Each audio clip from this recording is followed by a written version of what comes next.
I quit D&D because so many mosquitoes.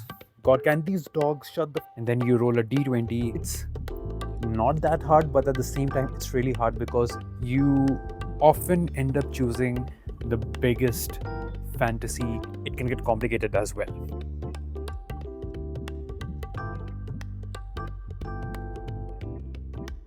Is D&D truly the best thing that is out there? In terms of TTRPGs, tabletop role-playing games, people always talk about Dungeons and Dragons. Oh my god, can these dogs shut the... There are so many thousands and thousands of games that people can choose to play, but most of the world instead chooses to play Dungeons and Dragons.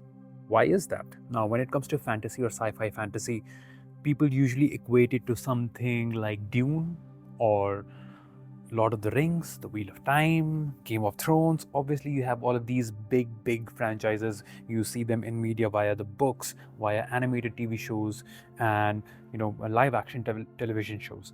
So, when you want to replicate that feeling, you often end up choosing the biggest fantasy gameplay that is out there. When it comes to gaming, these days it can be either Baldur's Gate or one or the other version of Skyrim or Elden Ring, in fact. But when it actually comes down to sitting around table playing with friends with a pen and paper, the most easiest choice to make is Dungeons and Dragons.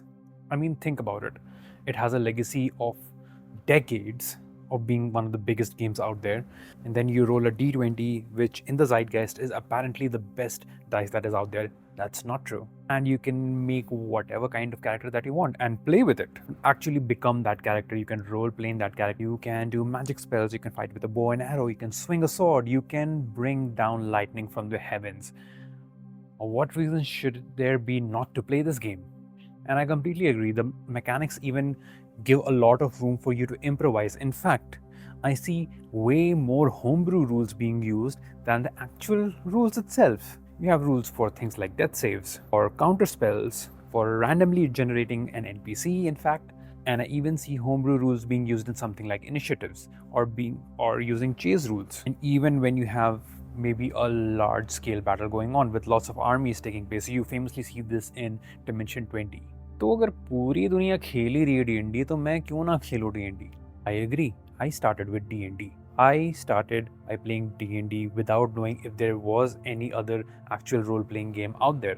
I've heard of things like Pathfinder, but I have no idea what that was. I thought it was a video game. Then I heard of Call of Cthulhu, which I just thought was a novel by H.P. Lovecraft. But every day it feels like there's a new type of TTRPG being developed by people around the globe. Just like you see new buildings being constructed in Hyderabad every single day. So what do you do in that scenario? Do you make your own? You can homebrew it. You have all the tools to homebrew yourself a new fantasy role-playing game, or in fact any other type of role-playing game. You can just make up your rules. You have the dice. All you have to do is think of, how do I roll this dice and how do I arbitrate the outcome? And how do I add a bit of chance into the mix? And you see people doing that every day. You see that with the designs that are coming up every single day that people are making. Producing even something as simple as a one-page RPG. I mean, it's so common. You see Grant Howard do it. You see Rara Storytime do it. It's not that hard, but at the same time, it's really hard because in the ether, there are so many out there. And it's primarily one of the reasons I started to deviate away from Dungeons and Dragons, just because there was so much out there to explore in terms of role-playing games, in terms of mechanics, in terms of resolving conflicts, resolving a scene, resolving decision making. You take something like Card from Brindlewood Games, where you resolve a scene, and I love how they use the backstory mechanic to actually increase your chances of success in a particular scene.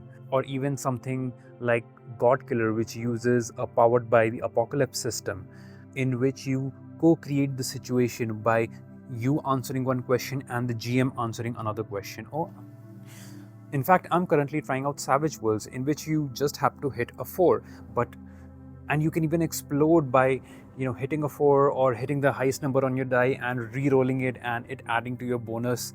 I mean, it's so simple and so good, although it can get complicated as well. But so far, I've just explained to you guys the wonders of the different TTRPG systems that are out there, but I haven't still explained why I chose to quit D&D. Well, quitting is a large word. I haven't quit D&D really. I have just stopped playing as much.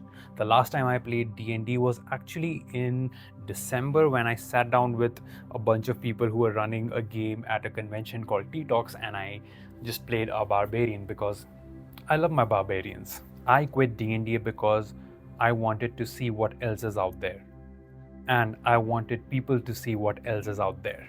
Everyone has ideas, everyone has stories inside their minds that they're dying to tell, that they are just waiting to be able to get the chance to tell it to the world for them to enjoy.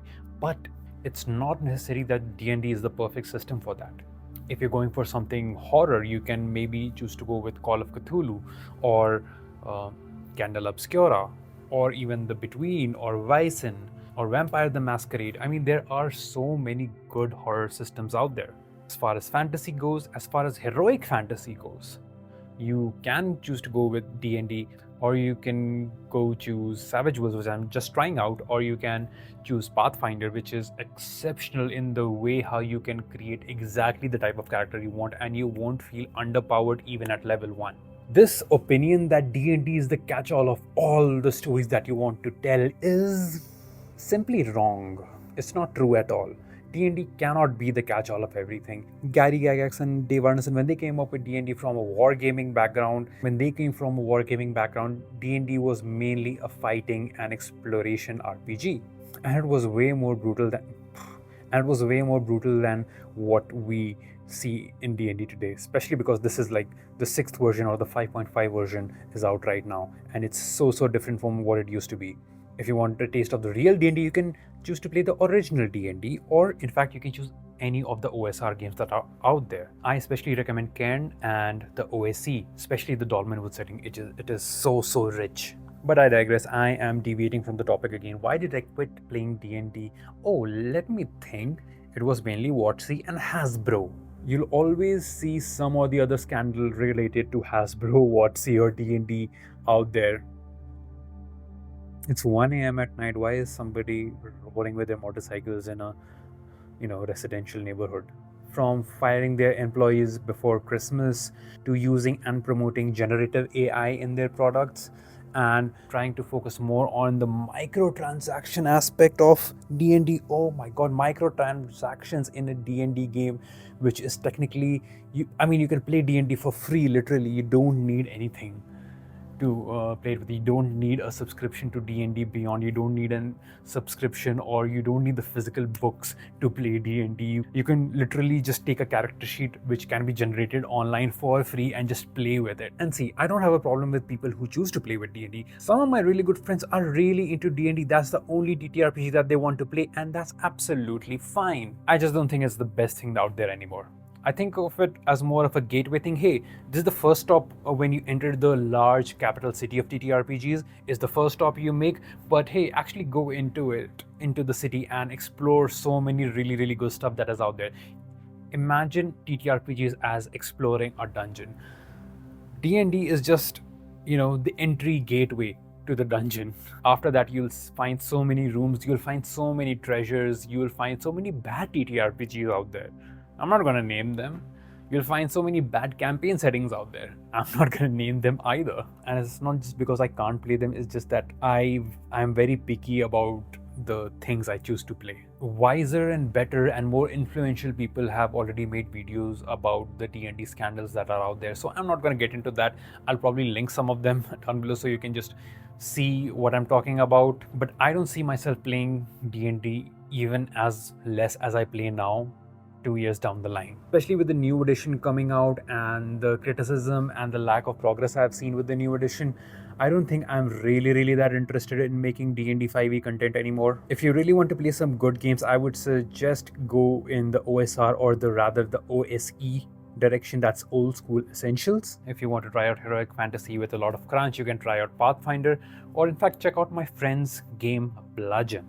This is not an ad, by the way. I just love that we have Indian game makers who are coming up with TTRPGs. If you are more narrative driven and story driven, I would say check out Powered by the Apocalypse games like Masks. Mosquitoes. This video is gonna look so bad on camera.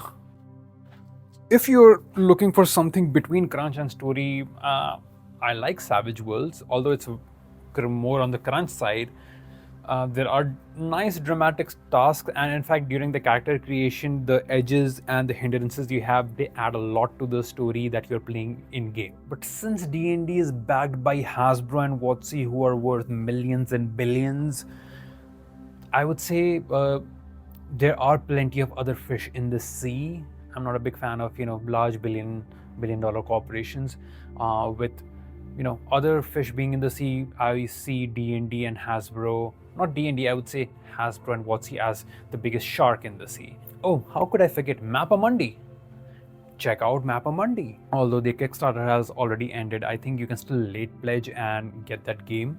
And I hope they're coming up with a retail option as well that people can choose and to go and buy that game online or in a store. Let's support small gaming stores, please, guys. Let's support small creators. Let's support independent game makers, because one, they have less number of stakeholders that they are trying to please. So many mosquitoes.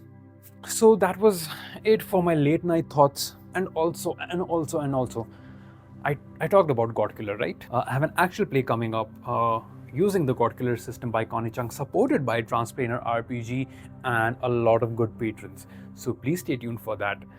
It's a really good actual play. It is multilingual. It's being done in so many languages. It's being done in Hindi, English, French, Spanish, and Mandarin. Come on. Not everything has to be in English, right? English is just one language. Why should everything in terms of tabletop role-playing games should be in English? Why should all the big actual plays should be in English? I'm not saying that mine will be the big or the biggest out there, but hey, it's a step, right? It's a step. I mean, we saw Desi Quest, but that was still mainly being done in English with a tidbit of Hindi thrown in here and there. And in fact, this is not even a pure Hindi actual play. I really want to produce a completely localized Indian language RPG. Someday it will come true. I know it.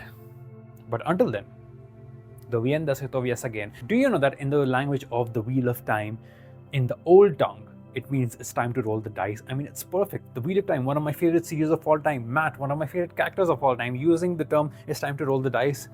This just makes so much sense. It just makes so much sense. And I'm so sick and tired of these mosquitoes. I'm ending this.